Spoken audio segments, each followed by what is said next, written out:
नमस्कार, मैं हूं आपके साथ रथ राकेश टंडन। कोविड ओपीडी में आपका बहुत बहुत स्वागत है। देश में कोरोना से हाहाकार मचा हुआ है और हर ओर मातम है। कोविड ओपीडी में हम चर्चा करेंगे देश और विदेश के बड़े डॉक्टर्स के साथ और लोगों की भी परेशानियों का हल निकालने की कोशिश करेंगे। लेकिन सबसे पहले उस खबर से शुरुआत करेंगे जो शर्मसार कर देने वाली है। जी हां, यह खबर मध्य प्रदेश के दमोह से है, जहां इलाज के अभाव में एक महिला ने दम तोड़ दिया। उसके बाद उसके शव के लिए परिजनों को शव वहां तक नहीं मिला, जिसके बाद परिजनों को शव हाथ वाले ठेले पर रखकर ले जाना पड़ा। इससे पहले पीड़ित महिला को जिला अस्पताल में भर्ती करने के लिए जो एम्बुलेंस दी गई उसके 5,000 रुपए मांगे गए, लेकिन परिजन पैसे का इंतजाम नहीं कर पाए। जैसे तैसे अस्पताल महिला को लेकर पहुंच तो गए, लेकिन तब तक काफी देर हो चुकी थी।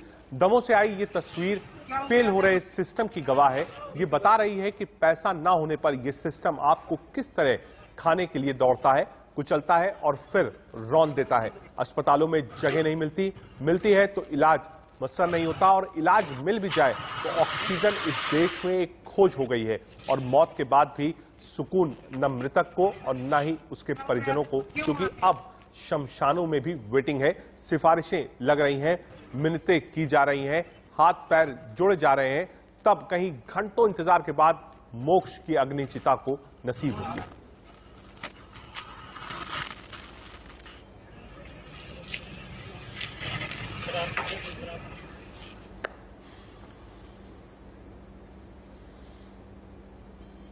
तस्वीरों के जरिए आपको बयां कर रहे हैं, ऑक्सीजन बिल्कुल नहीं है, बेड नहीं है, लोग परेशान हैं, अस्पतालों में मार मची हुई है, मास्क का ही सिर्फ सहारा रह गया है, सांसों पर हर समय संकट मंडरा रहा है, पलायन की भी मार है, लोगों के पास पैसे नहीं है, कर्फ्यू इंपोज है, कर्फ्यू का सन्नाटा है, कोई काम नहीं हो रहा, परेशान इंसान है, बेबस सरकार है, सरकारें भी घुटने टेक चुकी हैं, उनको लगता है कि अब कुछ नहीं हो सकता, बहुत देर हो गई है, प्रयास जरूर है लेकिन कोई आउटकम नहीं निकल रहा है। देश में कोरोना की दूसरी लहर के बाद मौतों का आंकड़ा तेजी से बढ़ा है, लेकिन कोरोना से ज्यादा मौतें ऑक्सीजन की कमी से हो रही है और इसकी तस्वीरें देश के अलग अलग शहरों के सामने आ रही हैं।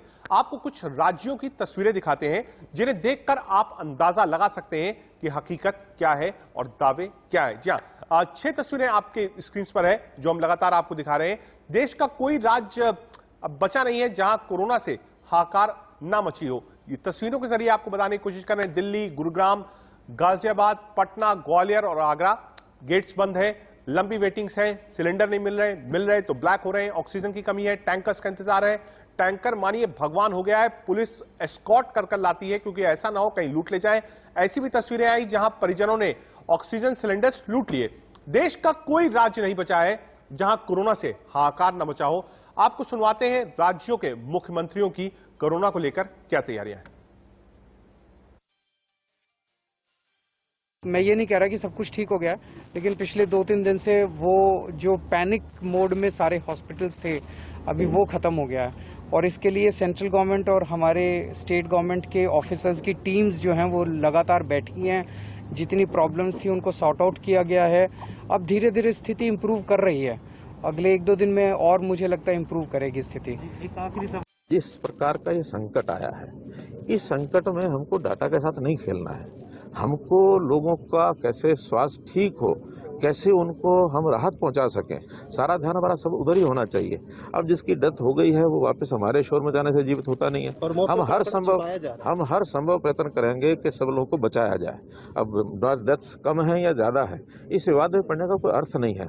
इस बचाव करने में सबका सहयोग चाहिए, आपका भी चाहिए, मेरा भी चाहिए, और जो पेशेंट्स हैं उनका भी चाहिए। अब ऑक्सीजन के कम प्रेशर में अगर वो एडमिशन करना शुरू करेंगे, इसका मतलब जो पहले से एडमिट हैं उनकी देखभाल करने की आवश्यकता नहीं है। कि उनकी जितने समय में उनके पास प्रेशर कम था उन्होंने उसको बंद रखा, जैसे ही प्रेशर ठीक हो गया दोबारा से एडमिशन शुरू कर दिया। कोरोना के खिलाफ युद्ध जारी है और पीड़ित संक्रमित मरीजों के इलाज के हर संभव प्रयास किए जा रहे हैं, नई व्यवस्थाएं भी बनाई जा रही है। एक तरफ जहां हम सभी जिलों में ऑक्सीजन प्लांट्स लगा रहे हैं, वीना रिफाइनरी के पास जो ऑक्सीजन है उस ऑक्सीजन पर आधारित एक कोविड का अस्पताल रिफाइनरी के पास बनाने का फैसला सरकार ने किया है। अब 4 तस्वीरें हम आपको दिखा रहे हैं बीकानेर, सुल्तानपुर, लखनऊ और जयपुर की। बीकानेर का एक वीडियो वायरल हो रहा है जिसमें ऑक्सीजन की कमी से लोग तड़पते हुए दिख रहे हैं। दूसरी तस्वीर देखिए, यूपी के सुल्तानपुर से जुड़ी है, जहां अस्पताल में ऑक्सीजन खत्म होने के बाद डॉक्टर्स अस्पताल से रफू चक्कर हो गए क्योंकि उनको कुछ समझ में नहीं आया। तीसरी तस्वीर लखनऊ से है, जहां 3 दिनों से लोग ऑक्सीजन के इंतजार में खड़े हुए हैं। वहीं जयपुर में ऑक्सीजन की कमी से 4 लोगों की मौत हो गई। बीकानेर, सुल्तानपुर, जयपुर, लखनऊ ऑक्सीजन की बात हो रही है, ऑक्सीजन के टैंकर्स आ रहे हैं, लेकिन अभी भी मौतों का आंकड़ा रुक नहीं रहा है। ऑक्सीजन की कमी के चलते डॉक्टर्स भाग रहे हैं, ऑक्सीजन की कमी के चलते मरीजों की मौत हो जा रही है।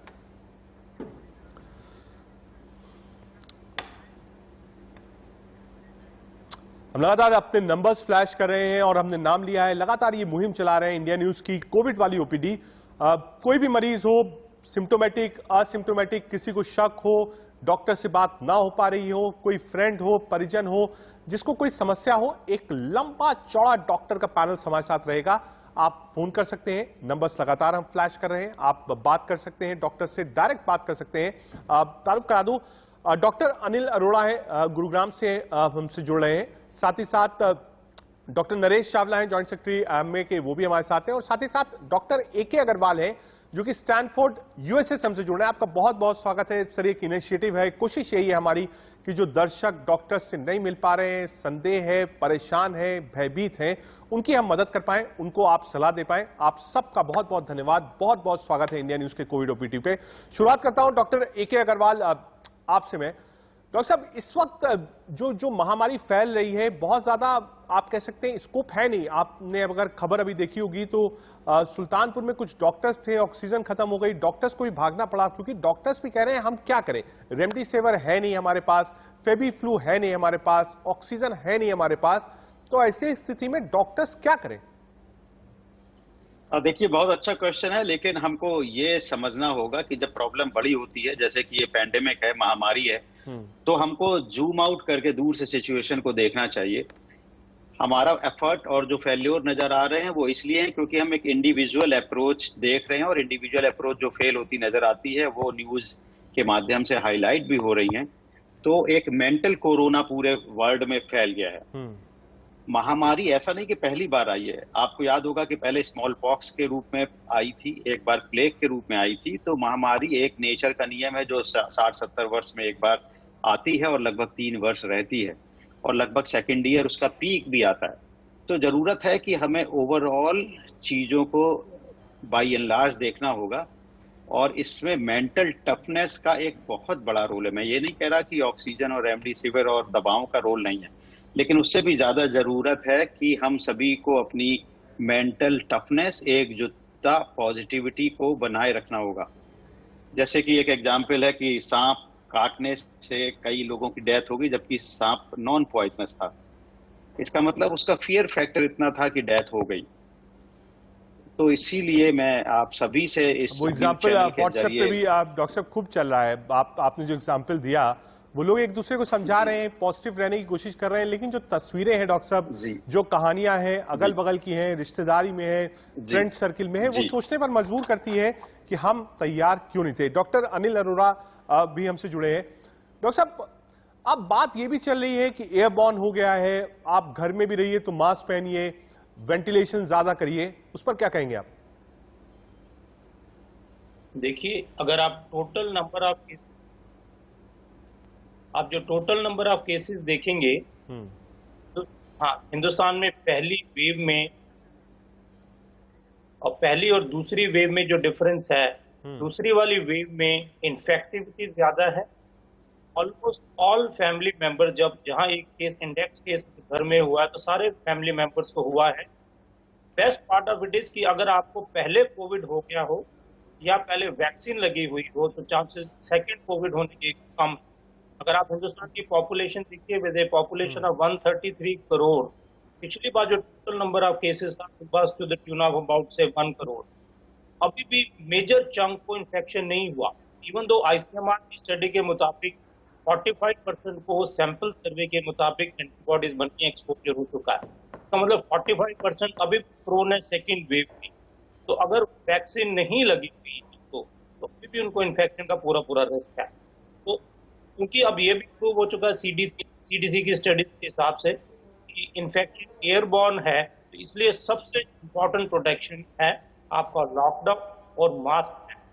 That is very important. अगर आप सोशल गैदरिंग्स, पार्टीज, शादी, सोशल फंक्शंस और अननेसेसरी ट्रैवल अवॉइड करेंगे, घर बैठ के मास्क पहनेंगे, कम से कम मैन टू मैन स्प्रेड बहुत कम हो जाएगा। जैसे डॉक्टर अग्रवाल ने बताया, सिस्टम हमारा टोटली कोलैप्स कर चुका है। ठीक है, इससे ज्यादा हम मेहनत नहीं कर सकते। डॉक्टर नरेश चावला जी की लाइन। डॉक्टर साहब, जो थर्ड फेज का वैक्सीनेशन है उससे बहुत ज्यादा उम्मीद है, क्योंकि 18+ यानी almost 60-65% of the population of the country जो है वो इससे कवर होगी, इसको भी लेकर बहस हो रही है। कैसे देखते हैं इस वैक्सीन प्रोसेस को? क्योंकि अभी से खबरें आ रही हैं कि जो इंस्टीट्यूट्स हैं उनका जो प्रोडक्शन है वो डिमांड को वो भी फुलफिल नहीं कर सकता। जैसे आज जितनी ऑक्सीजन की जरूरत है, ऑक्सीजन उतनी नहीं आपको सप्लाई हो पा रही है, वैक्सीनेशन भी उतनी जल्दी देश में नहीं हो सकता है जितना लोग कयास लगा रहे हैं, क्योंकि इतनी प्रोडक्टिविटी नहीं है दोनों प्लांट्स की। देखिए राकेश जी, मैं स्पष्ट कहूंगा, इसमें कोई शक नहीं कि सरकार, केंद्र की सरकार के ऊपर प्रेशर बहुत ज्यादा था, क्योंकि ये बहुत टाइम से हमारे आपके शो पे भी ये कहा गया था कि 2-3 हफ्तों से हमारी डिमांड चल रही थी। जो 18 to 45 का जो ये एज ग्रुप है, इसके लोग मोस्ट मोबाइल भी होते हैं और अंदर बाहर ज्यादा होते हैं। यही लोग घर के अंदर बीमारी लेके आ सकते हैं, क्योंकि हमारे बड़े बूढ़े तो बड़े दिनों से घर के अंदर ही बैठे हैं। तो यही लोग बच्चों को इन्फेक्ट कर सकते हैं, यही लोग खुद भी इन्फेक्ट कर सकते हैं, खुद भी इन्फेक्ट हो सकते हैं, यही बड़े बूढ़ों को इन्फेक्ट कर सकते हैं। तो there was a huge pressure to announce the vaccination of this sector. So they have announced the registration from today onwards, and the vaccination to be started from 1st of May. But कुछ states ने खुलेआम अपनी reservation दी है कि हम इतने short notice पे नहीं कर पाएंगे। और उसके ऊपर आपने तीसरा कहा, the vaccine doses are perhaps not yet ready. But I would still say, keeping in mind all the requirements and the pressures, let it be started, because this sector is not a small sector. From 18 to 45, we are going to be not less than 50 to 60 crores. ठीक है doctor साहब, एक बार वापस चलते हैं doctor AK Agarwal के पास, Stanford USA से हमसे जुड़े हैं। डॉक्टर साहब, कम्युनिटी डिजीज की एक जो डेफिनेशन है, आप उसी में ये एपिडेमिक आप जोड़ सकते हैं जो पैंडेमिक का समय चल रहा है। डॉक्टर साहब, ऐसे में लोग थ्योरीज ये भी आ रही है कि 90+% of the total population would be infected, यानी 90% से ज्यादा लोग संक्रमित होंगे। अब वैक्सीनेशन का प्रोसेस इंडिया में और तेज होगा, 1 तारीख से 18+ वालों को वैक्सीनेशन लगेगी। केसेस कई ऐसे आए हैं डॉक्टर साहब, लगातार कॉलर्स आते हैं जो कहते हैं हमने पहला डोज वैक्सीन का लिया था, उसके बाद हम कोविड पॉजिटिव हो गए, अब हम दूसरा डोज कब लगाएं, एक अलग बात है।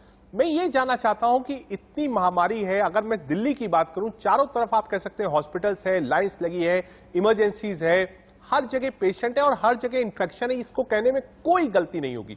ऐसे में लोग कैसे जाएं हॉस्पिटल तक वैक्सीनेशन करवाने? बहुत अच्छा प्रश्न है। पहले तो मैं ये बता दूं कि पैंडेमिक और इंडिविजुअल बीमारी में फर्क होता है। पैंडेमिक में सोसाइटी की रिस्पॉन्सिबिलिटी बहुत बढ़ जाती है, इंडिविजुअल डॉक्टर या हॉस्पिटल के अलावा, और ये हम सभी को समझना चाहिए। इसीलिए ये सब्जेक्ट SPM जैसे सब्जेक्ट में कवर होता है, जिसका कि नाम ही है सोशल एंड प्रिवेंटिव मेडिसिन। तो मैं कहूंगा कि जो छोटी छोटी चीजें हैं, जैसे कि अभी डॉक्टर साहब ने कहा कि take first dose first, vaccination is very very important, क्योंकि जो डर है, फियर फैक्टर है, वो डेथ से है कोरोना की वजह से। 1 मिनट के लिए आपको रोकूंगा डॉक्टर साहब, 1 मिनट के लिए सिर्फ रोकूंगा। अनिल जुड़ गए बहादुरगढ़ से। अनिल जी, आप अपना सवाल पूछ सकते हैं। अंकित जी, आप अपना सवाल पूछ सकते हैं। सर, एक चीज पूछनी थी मुझे जी। हाँ सर, ऐसा है कि मेरी मिसेज को मतलब कोविड का टेस्ट तो नहीं कराया, बट उसको सिम्टम्स थे, तो जो मार्केट में दवाइयां थी वो मैंने दवाइयां उनको दी है। 5 दिन हो गए, बुखार उतर गया, पर 6ठे दिन टेस्ट चला गया, टेस्ट और स्मेल। तो 2 दिन हो गए। इसमें सर कितना टाइम और लगेगा कि टेस्ट एंड स्मेल आने में? ठीक है डॉक्टर अग्रवाल, अगर आपने सवाल सहजता से सुना हो तो आप राय दे सकते हैं अपनी। यूजुअली जो कोरोना का साइकिल है वो 10 डेज का होता है। अगर 10 डेज तक पेशेंट 90+ ऑक्सीजनेशन SpO2 मेंटेन करता है तो मेजॉरिटी टाइम, एक्सेप्शंस की बात नहीं कर रहा हूं, हर चीज सेफ होके बाहर निकल आते हैं। तो 5 डेज तक कोई भी ज्यादा फीवर अभी परसिस्ट नहीं कर रहा है, तो बहुत अच्छी पॉजिटिव हैं वो, और होपफुली वो अपने को सेफली निकल आएंगी और उन्हें कोई हॉस्पिटलाइजेशन की भी जरूरत नहीं पड़ेगी। ठीक है अनिल जी, कोई जरूरत नहीं है, आप सिर्फ अपना ऑक्सीमीटर जो है वो देखते रहिए, 90 से नीचे ऑक्सीजन नहीं जानी चाहिए। डॉक्टर साहब आप जवाब दे रहे थे, आप अपना जवाब पूरा कर सकते हैं। तो मैं ये कह रहा था कि ऐसे सोशल एंड प्रिवेंटिव मेडिसिन में कवर्ड है, तो ये जो डेफिशिएंसी चल रही है ऑक्सीजन की और इंजेक्शन रेमडेसिविर और स्टेरॉइड की, ये कुछ तो एक्चुअल है और कुछ काफी क्रिएटेड हो गई है क्योंकि लोगों ने घरों में रख लिए हैं जिनको जरूरत नहीं है। तो मैं यहाँ पे आपके न्यूज चैनल के माध्यम से बताना चाहता हूँ कि ना तो इंजेक्शन रेमडेसिविर, ना ही स्टेरॉइड और ना ही ऑक्सीजन, ये तीनों ही चीजें हॉस्पिटल में यूज करने वाली चीजें हैं। कृपया लोग घरों में संग्रह ना करें। उससे दो फायदे होंगे, एक तो जो वाकई में उसका हकदार है, जिसको जरूरत है, उसे मिल पाएगी। सेकेंडली आप उसके साइड इफेक्ट से भी बच पाएंगे।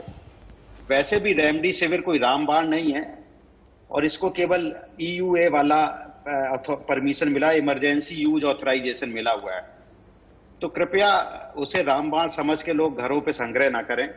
और मैं तो कहूंगा बेसिक चीजें अगर फॉलो करें, जैसे मास्क मैं समझ रहा हूं सब लोग मास्क सुनते ही कहते हैं अरे ये क्या बेकार की चीज है, लेकिन प्रॉपर मास्क और मास्क में फर्क है। 3 लेयर का मास्क हो या N95 मेडिकल मास्क हो या टेप से पूरी तरह से सील करके चले। दूसरा, अभी इन्फेक्शन चूंकि एयरबॉर्न हो गया, तो जब भी आप बाहर से घर आए तो ये वायरस पहले नेजोफेरिंग्स में रहता है, माउथ और नोज, नाक के आसपास और साइनसेस में।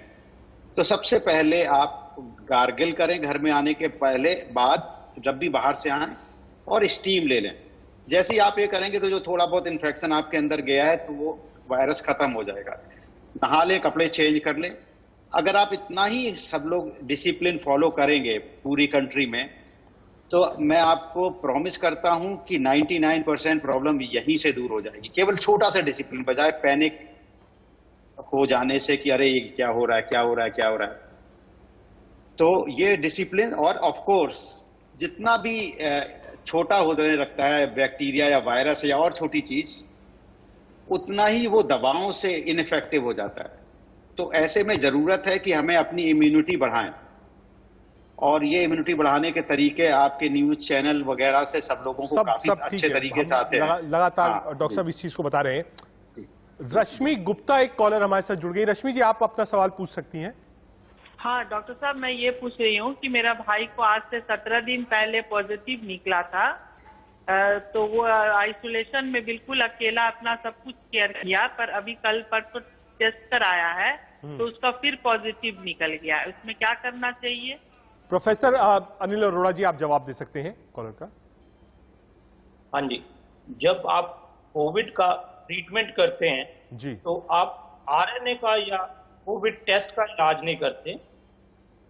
जो ट्रीटमेंट होता है वो कंडीशन का होता है। अगर उसका, आपके ब्रदर का ऑक्सीजनेशन स्टेटस ठीक है, उसका सैचुरेशन ठीक है, फीवर नहीं है, तो टेस्ट की positivity can remain for another 10 to 15 days। He may still remain infective, और या तो उसका ताल्लुक है, उसको अभी भी आइसोलेशन में रहना चाहिए जब उसका वायरस क्लियर नहीं होता। और अगर उसको फीवर नहीं है और ऑक्सीजनेशन स्टेटस ठीक है तो टेस्ट वाली बात। ठीक है। शालू अब कॉलर हमसे जुड़ गई है फरीदाबाद से।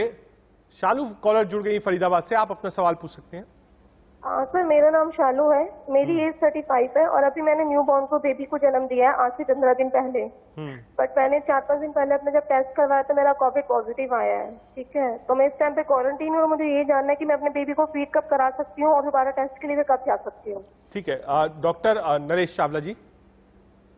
शाहरुख, स्पष्ट शब्दों में आपको अपने बच्चे के लिए डरने की जरूरत नहीं है। आप अपने बच्चे को अपने साथ रख सकती हैं, फीड भी करा सकती हैं। जो अगर आपको जो आपको आपका डर दूर करने के लिए कह दिया जाए कि जो आपको आपके शरीर में एंटीबॉडीज बनेंगे आपके इन्फेक्शनों से, आपके बच्चे को मिल जाएंगे, इसलिए आप उसको फ्रीली अपने साथ रख सकती हैं। नंबर 2, आपने पूछा क्वारंटीन के लिए आपके लिए वही कंडीशन है जो दूसरे मरीजों के लिए होती हैं। आप as of government, Indian government की पॉलिसी के मुताबिक आपको 17 दिन क्वारंटीन अभी करना पड़ेगा, आपको अपने परिवार के दूसरे सदस्यों से अलग आइसोलेशन में रहना चाहिए। आपको अगर कोई सिम्टम्स ज़्यादा नहीं है तो आप बड़े घर से बड़े आराम से होम क्वारंटीन कर सकती हैं। ठीक है।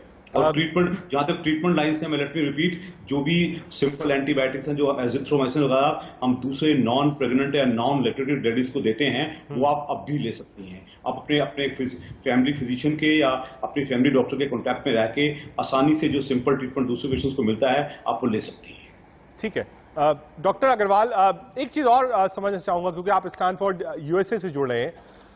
अमेरिका ने भी भयावह स्थिति देखी, खासतौर से जो पहली वेव थी वो अमेरिका के लिए बहुत घातक थी। पहली वेव जो थी वो इंडिया के लिए जो थी वो उतनी खतरे की घंटी नहीं थी, उतना एहसास हमको नहीं हुआ जितना इस वेव में हमको एहसास हो रहा है। अमेरिका ने जो आने वाली जो बाद में वेव्स आई, सेकेंड वेव, थर्ड वेव, उसको कैसे डील किया और वो एक्सपीरियंस क्या है आपका जो हमारे काम आ सकता है? एक तो अमेरिका की अच्छी बात यह है कि वहां पर पॉपुलेशन इतनी डेंस नहीं है जितनी हमारे इंडिया में है। सेकंड बात यह है कि उन्होंने कंटिन्यूअसली जो भी असेंबलीज थी उस पर रोक कंटिन्यूअस रखा।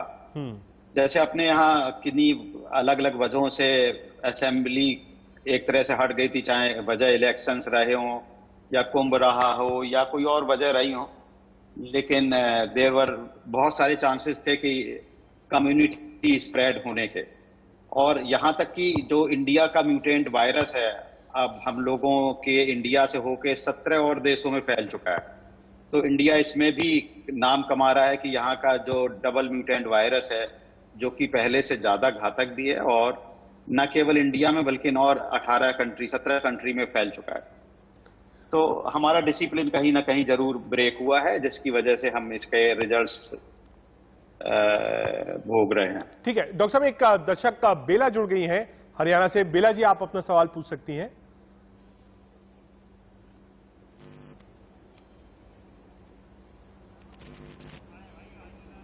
आवाज आ रही है बेला जी आपको?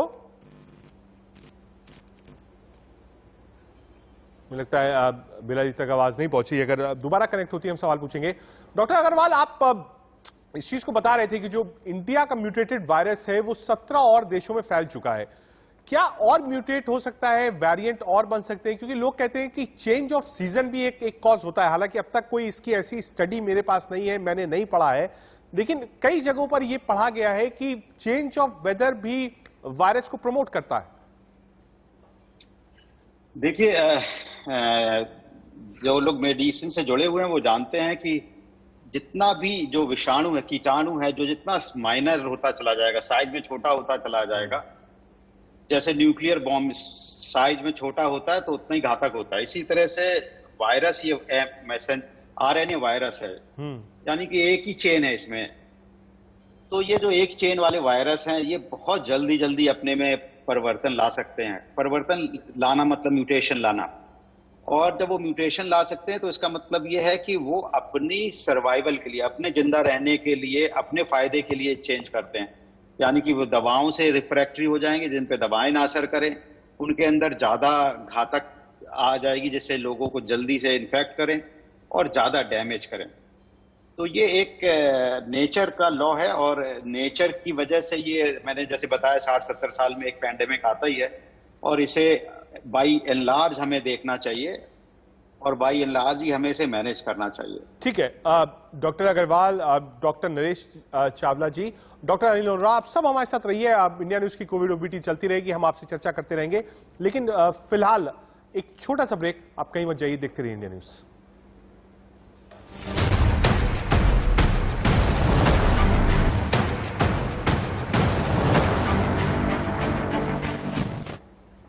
इस वक्त की बड़ी खबर से अपडेट करा दूं आपको। कोविन ऐप पर रजिस्ट्रेशन में दिक्कत आ रही है। कोविन सर्वर में आ रही है दिक्कत। 18 से ज्यादा के लिए रजिस्ट्रेशन प्रक्रिया की शुरुआत हो गई थी। 4 बजे शुरू हुआ युवाओं का रजिस्ट्रेशन, और उसके बाद इतने ज्यादा आप कह सकते हैं उस पर लोड था सर्वर्स पर कि ऐप फिलहाल चल नहीं पा रहा है। कोविन ऐप में दिक्कत आ रही है। 18 से ज्यादा लोगों को रजिस्टर करना था। 60% से ऊपर आबादी देश में 18 साल के ऊपर की है, और ऐसे में जब ऐप की शुरुआत हुई 1 मई से वैक्सीनेशन प्रोसेस स्टार्ट होना है, 4 बजे के बाद से रजिस्ट्रेशन होना था, लेकिन कोविन सर्वर में आ रही है दिक्कत, क्योंकि बहुत ज्यादा लोग एक बार में अपने आप को रजिस्टर करा रहे हैं।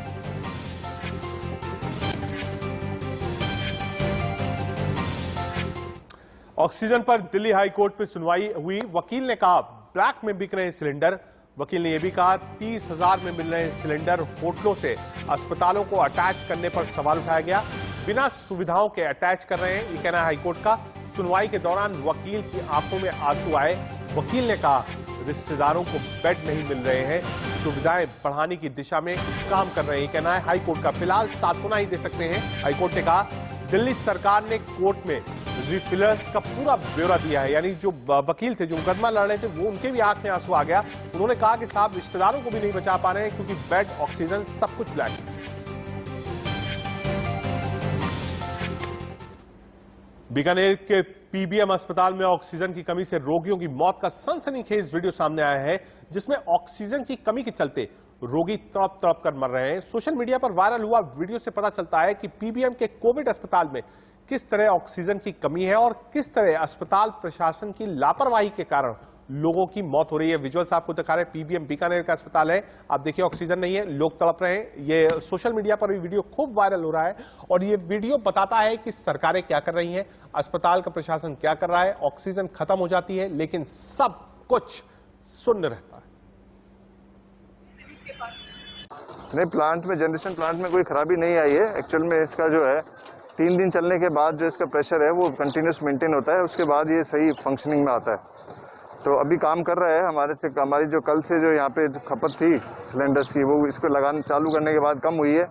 इसका मतलब इसका इफेक्ट तो आ रहा है और धीरे धीरे 3-4 दिन में ये अपनी पूरी फुल स्पीड से काम करना शुरू कर देगा, तो उसके बाद हमें सहूलियत हो जाएगी। अभी 1300-1400 सिलेंडर की रिक्वायरमेंट रहती है और जैसी हम रिक्वायरमेंट हमारे कलेक्टर साहब को बताते हैं वैसे वो हमारी पूरी करते रहते हैं। अब खबर यूपी के सुल्तानपुर से, जहां देर रात हॉस्पिटल में ज्यादा मरीज पहुंच गए। वहीं अस्पताल में ऑक्सीजन और दवा ना होने के कारण डॉक्टर्स अस्पताल से रफू चक्कर हो गए। लेकिन परिजनों का गुस्सा बढ़ते देख सीएमएच को मोर्चा संभालना पड़ा, जिसके बाद परिजनों का गुस्सा शांत हो गया। इतने लोग आ गए, इतने मरीज आ गए कि डॉक्टर्स ही बांट गए। फिर खुद सीएमएस को मोर्चा संभालना पड़ा, तब जाके परिजन शांत हुए। ये हालात कई बार देखने को मिल रहे हैं। हालांकि हम सैल्यूट करते हैं डॉक्टर्स को, फ्रंटलाइन डॉक्टर्स को, जो मुश्किल दौर में देशवासियों के साथ हैं, मरीजों के साथ हैं, सेवा कर रहे हैं। लेकिन कुछ तस्वीर ऐसी भी आती है जहां पर डॉक्टर्स डर जाते हैं और मोर्चा छोड़कर भाग जाते हैं। पेशेंट को हम लेके आए हैं, एक्सीडेंटल केस था। 8 बजे हम यहाँ लेके आए, मगर कोई वहाँ पे मतलब कुछ ट्रीटमेंट हुआ ही नहीं। न पट्टी हुई, न मलहम, कुछ नहीं, न कोई ट्रीटमेंट, कुछ नहीं था। कोई नहीं था, एकदम सन्नाटा पसरा हुआ था। आधे घंटे तक, अब 1 घंटे तक टहले, कहीं कोई सुनवाई नहीं हुई यहाँ पे। अभी भी कोई खास रिस्पॉन्स नहीं मिलेगा हॉस्पिटल से। ऑक्सीजन खत्म हो गया है यहाँ पे। कितने देर से खत्म? कब से? आधे 1 घंटे से खत्म है। सब पेशेंट यहाँ उच्च अधिकारी को बोले, फोन किए? यहाँ पे जो है कोई सुनने वाला है नहीं। यहाँ पे कोई सुन नहीं है, डीएम को कुछ नहीं, कोई सुविधा नहीं है यहाँ पे। कोई स्टाफ यहाँ का सुनने के लिए तैयार नहीं है। जिसको बोलो वो डायरेक्ट आ रहा हूँ, 2 मिनट में आ रहा हूँ बोल के निकल जाता है ना। कोई आने के लिए यहाँ पे तैयार है नहीं। हाँ नहीं, मैं तो डीएम साहब के यहाँ था, मुझे अभी पता चला कि यहाँ पे भीड़ भाड़ है। यहाँ पे पता चला उनके साथ साथ मारपीटाई की कोशिश की है, तो डर के मारे हो सकता है चले गए हों। गाड़ियाँ गई हुई हैं, जब आ जाएंगी तब व्यवस्था हो पाएगी। वो प्रशासन अपने स्तर पर देख रहा है कि कैसे व्यवस्था हो रही है। कोरोना संक्रमण के बढ़ते मामले के चलते राजधानी लखनऊ के लोगों को भारी ऑक्सीजन किल्लत का सामना करना पड़ रहा है। यूं तो सरकार और प्रशासन ऑक्सीजन आपूर्ति के तमाम वादे करती नजर आ रही है, लेकिन जमीनी हकीकत में ऑक्सीजन और दवा की कमी से जनता परेशान है। ऑक्सीजन किल्लत की एक ऐसी तस्वीर लखनऊ के देवा रोड स्थित केटी ऑक्सीजन गैस एजेंसी पर देखने को मिली, जहां लोगों का आरोप है कि पिछले 3 दिन से वो लाइन में लगे हुए हैं, लेकिन उनको ऑक्सीजन नहीं मिल पा रही है। लोगों का आरोप है कि प्लांट मैनेजर की तरफ से रोज आश्वासित किया जाता है कि आज ऑक्सीजन आ जाएगी, कल आ जाएगी, लेकिन तमाम आश्वासन के बावजूद लोगों को 3 दिन से ऑक्सीजन नहीं मिल पा रही है। विजुअल्स आपको दिखा रहे हैं लखनऊ के। मैं 48 घंटे हो गया है। आज की तिथि 28 तारीख है। मैं 26 तारीख के 11 बजे से यहाँ पे लगा हुआ हूँ और किसी प्रकार की कोई सुविधा सरकार की तरफ से नहीं है। और यहाँ पर मुझे आश्वासन मिला कि अभी 2 घंटे में आ जाएगी, 2 घंटे में, ऐसे करते करते हम लोग 48 घंटे हो गए हैं यहाँ पे लगे और किसी प्रकार का कोई भी सरकार की तरफ से कोई प्रतिनिधि ने, ना ही उसने किसी प्रकार की कोई बात करी है। एजेंसी में बस यही अभी 2 घंटे में आ रहे, कोई भी आश्वासन के अलावा कुछ नहीं मिल रहा है। ये लखनऊ की तस्वीरें आपने देखी। जयपुर के कालावाड़ इलाके में खंडाका अस्पताल में 4 मरीजों की मौत हो गई। अस्पताल में ऑक्सीजन खत्म हो गई।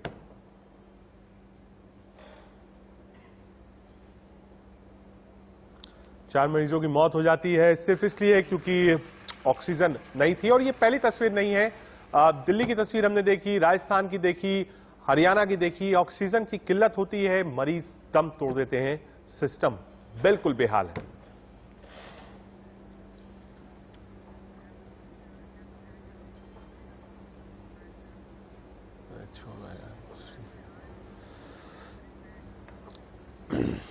वापस आपको लेके चलते हैं इंडिया न्यूज के कोविड ओपीडी में।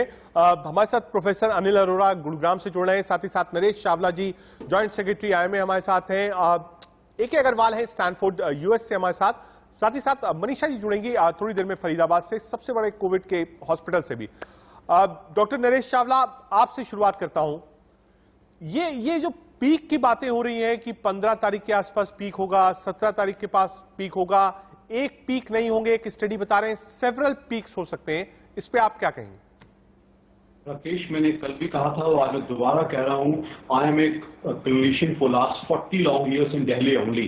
जो ग्राउंड स्थिति में I am a clinic owner also and I am seeing is a very right that the clinics have practically 3 time attendance of their patients, the same kind of even manpower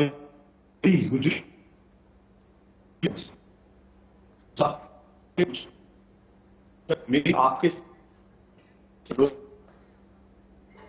ये doctors पे हाथ। ठीक है doctor साहब, एक collar हमारे साथ हैं, दर्शक वशिष्ठ असम से जुड़े हैं। वशिष्ठ जी क्या आपको आवाज मिल रही है? जी जी जी बिल्कुल, आप अपना सवाल पूछ सकते हैं। सर, मेरा पूछना यह है कि मेरा लड़का एक 26 इयर्स का है। सर, आप अपना सवाल पूछिए वशिष्ठ जी। सर, मैं पूछ रहा हूँ, मेरा लड़का एक 26 ईयर का है, उसका मेटल बल्ब रिप्लेसमेंट किया हुआ है, तो क्या वो कार्डियो का पेशेंट है, उसको इंजेक्शन लग सकता है क्या? ठीक है डॉक्टर प्रोफेसर अनिल अरोड़ा जी, बॉल्ब लगा हुआ है, कह रहे हैं कि क्या उनको वैक्सीनेशन लग सकती है बेटे को? हाँ, बिल्कुल लग सकती है जी। वैक्सीनेशन के 2-3 कॉन्ट्राइंडिकेशंस हैं in the form of allergy, otherwise her population में हर जन को वैक्सीन लग सकती है। पहले कुछ सवाल जरूर उठाए जाते थे कि लोग जो एंटीकोआगुलेंट से एंटीप्लेटलेट एजेंट जो लेते हैं तो उनको थोड़ा सा रिस्क होता है, तो मैं जानना चाहूंगा कि ये कुछ एंटीकोआगुलेंट ले रहे हैं या नहीं ले रहे? पेनिडियोर ले रहा है सर, और एसिट्रोम। अगर एसिट्रोम ले रहे हैं तो उसमें कोई कॉन्ट्राइंडिकेशन नहीं है। बेहतर ये रहेगा कि अगर आप पूरा प्रिकॉशन लीजिए, कोरोना से बचाएं, तो vaccination is not a contraindication अगर आपको कोई एलर्जी नहीं है तो।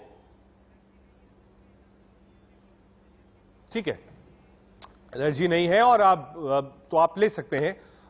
डॉक्टर AK अग्रवाल साहब भी हमारे साथ हैं। डॉक्टर साहब, एक चीज आपसे और समझना चाहता हूं। एक तरफ ये वैक्सीनेशन का ड्राइव हिंदुस्तान में चल रहा है जो कि 1 तारीख से और तेज हो जाएगा, दूसरी तरफ खबरें ये भी आ रही हैं कि मेडिसिन जो है वो जायडस की अप्रूव की गई है। आपकी अपनी राय क्या है?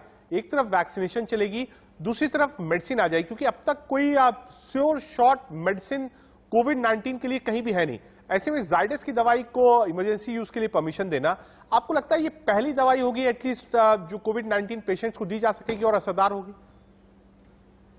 जी, क्योंकि इमरजेंसी ऑथराइजेशन जो दिया जाता है, इमरजेंसी यूज ऑथराइजेशन, वो इसी तरह की पैंडेमिक सिचुएशन में दिया जाता है, लेकिन फिर भी एक काफी थॉरो टेस्टिंग के बाद ही ये ऑथराइजेशन दिया जाता है। और मैं इस मायने में गवर्नमेंट की तारीफ करूंगा कि उन्होंने पिछले 1 साल में EUA मतलब इमरजेंसी यूज ऑथराइजेशन बहुत जल्दी और वार लेवल पे दिए हैं। जैसे कि अभी ऑक्सीजन की बात ही हो रही थी, तो आपको जान के आश्चर्य होगा, भले ही पब्लिक को ना पता हो, कि पिछले साल 150 प्लांट ऑक्सीजन के गवर्नमेंट ने अप्रूव कर दिए थे, और अभी इस साल जो कि अभी 2-3 महीने हुए हैं, 500 नए प्लांट ऑक्सीजन के परमिशन दे दी गई है। यानी कि जो एडमिट हो गया वो हॉस्पिटल से निकलना नहीं चाह रहा है, तो काफी बैलेंस करने की आवश्यकता है। तब हम इस पैंडेमिक से अच्छे से निपट ठीक है। पाएंगे। एक दर्शक डॉक्टर रामचंद्र हमसे जुड़ गए हैं। डॉक्टर रामचंद्र जी, आप सवाल पूछ सकते हैं अपना। कि भी वो जो बच्चा है, बच्चा में वो सांस फूली वाली है, एक या कोरोना ही कोरोना बोल रहा है, क्या इश्रू तरह क्या मलेरिया वो मतलब नामून्य नहीं होता है क्या बच्चा में? ठीक है डॉक्टर चावला, आप जवाब दे सकते हैं। का सवाल समझ नहीं पाया, आप उसको इंटरप्रेट करेंगे। मुझे लगता है कि एक बार फिर से सवाल दोहरा देते अगर आप। नहीं है, कोई संभालता भी नहीं है, चेक नहीं करता है कि वो कोरोना है, बच्चा है, आदमी है, इसको क्या नामून्य नहीं बढ़ता है क्या सर्दी से? ठीक है, क्या क्या क्या क्या उम्र है बच्चे की? बच्चा ये 16-17 साल का है। 16-17 साल का है डॉक्टर चावला, चेक नहीं हो पा रहा है, कोरोना है नहीं है, टेस्ट नहीं हो पा रहा है, तो क्या सलाह देंगे आप? देखिए, पहली बात तो अगर उसको बहुत तेज बुखार नहीं है तो इतना डरने की जरूरत नहीं है। जहां ये रहते हैं वहां RT-PCR टेस्ट की फैसिलिटी, जो कि गले का स्वाब टेस्ट है, अगर हो सके तो बहुत ही अच्छी बात है। दूसरा, नहीं तो रैपिड टेस्ट आजकल बड़ी आसानी से हो रहा है, और हालांकि वो बहुत एग्जैक्ट नहीं है, वो भी करवा सकते हैं। लेकिन अगर उसको कोई बहुत ज्यादा तेज बुखार के सिम्टम्स नहीं है, कोई कफ एंड कोल्ड के या पेट के सिम्टम्स नहीं है, तो इसको आप आसानी से देख सकते हैं। उसका आप पालन पोषण ठीक करिएगा, उसको पानी ज्यादा पीने के लिए कहिएगा और फल ज्यादा खाने के लिए कहिएगा, और कोशिश करिएगा उसका RT-PCR टेस्ट करवाने की कोशिश करिएगा। ठीक है डॉक्टर अरोड़ा, अब बार बार अलग अलग स्टडीज है और बार बार हम यही जानने की कोशिश कर रहे हैं, ये सिर्फ मेरा ही सवाल नहीं है, तमाम देशवासी, दिल्लीवासी यही जानना चाह रहे हैं कि आखिर इस कोविड से मुक्ति कब मिलेगी? देखिए, अभी IIT दिल्ली से श्री महेंद्र अग्रवाल जी और 3 लोग और जो कि IIT में और IT में सेक्टर में है, उन्होंने एक मैथमेटिकल मॉडल से कैलकुलेट किया है कि second peak has yet not कम।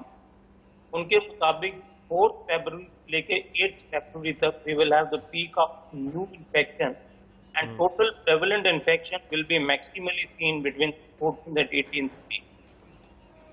तो अभी भी जो हमारी इंफ्रास्ट्रक्चर बड़ी ग्रॉसली इनएडिक्वेट है मेडिकल इमरजेंसी को टैकल करने के लिए, तो अगले 2-3 हफ्ते तो बहुत ही क्रूशियल है।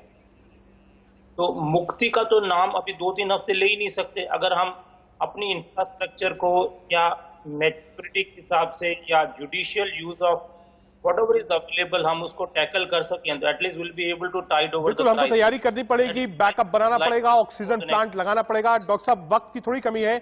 डॉक्टर प्रोफेसर अनिल अरोड़ा गुरुग्राम से जुड़े थे, डॉक्टर नरेश चावला और doctor AK Agarwal Stanford US से जुड़े थे। आपका बहुत बहुत शुक्रिया, आपने अपने कीमती समय से समय निकाला और समय दिया। जितने दर्शक थे आप उनके सवालों के जवाब दिए और बताया कि कैसे कोविड से एक साथ हमको लड़ना है। एक छोटा सा ब्रेक, आप देखते रहिए इंडिया न्यूज।